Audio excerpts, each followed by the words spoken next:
अभी हम संविधान के बारे में अभी अध्ययन करेंगे। संविधान सभी को सीखना है। तो हम यदि विभिन्न प्रकार के कंपटीशन होते हैं, उसमें इस संविधान के बारे में बहुत सारा क्वेश्चन पूछा जाता है। इसीलिए आप इस संविधान के बारे में बता रहे हैं। आप लोग इसका अध्ययन कीजिए और सब्सक्राइब कीजिए और फॉलो कीजिए फेसबुक पर।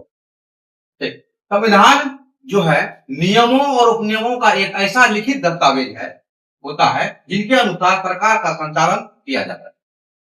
तो अब हम संविधान जब बनता है इसका महत्व जो होता है उसके बारे में हम जानेंगे। संविधान जो का महत्व होता है, पहला पॉइंट है इसका, संविधान यह सुनिश्चित करता है कि जो कि कानून कौन बनाएगा, पहला।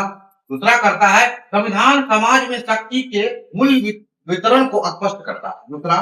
तीसरा है यह समाज में निर्णय लेने की शक्ति के किसके पास होगी तथा सरकार का निर्माण कैसा होगा और निर्धारित करता है। और चौथा है यह समाज की आकांक्षाओं लक्ष्यों को अभिव्यक्ति करता है कि एवं न्यायपूर्ण समाज की स्थापना हेतु उचित परिस्थितियों के निर्माण को सुनिश्चित करता है। यहाँ हम लिखे हुए हैं। और यह जो है समाज को बुनियादी पहचान प्रदान करता है। और उसके बाद संविधान राज्य व्यवस्था के 3 प्रमुख अंगों जैसे कार्यपालिका है, विधायिका और न्यायपालिका की स्थापना करता है। उसके बाद तथा उनकी शक्तियों एवं अधिकारों को परिभाषित करता है।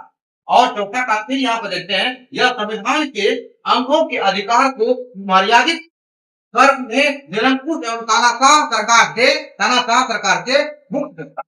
उसके बाद संविधान एक आईना है, जिस तरह हम लोग दर्पण कहते हैं इसको, आईना है, आईनाम है जिसमें कि उस देश के भूत और वर्तमान और भविष्य की झलक मिलती है। अब कहता है, अब इसके बारे में आगे टॉपिक है भारत का संवैधानिक विकास।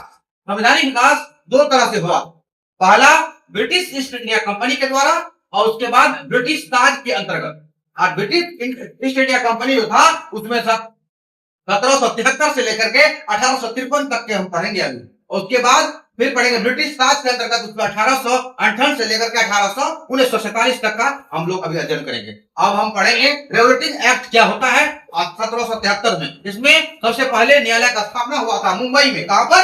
मुंबई में। उसमें मुंबई में मद्रास प्रेसिडेंसी को कलकत्ता प्रेसिडेंसी में इसमें किया गया था, इसमें की अधीन कर दिया गया था। और कलकत्ता प्रेसिडेंसी में गवर्नर जनरल और 10 सदस्यों वाली परिषद के निर्णय में सरकार को स्थापना की जाती है। फिर उसके बाद पढ़ेंगे हम 74, फिर पढ़ेंगे 72।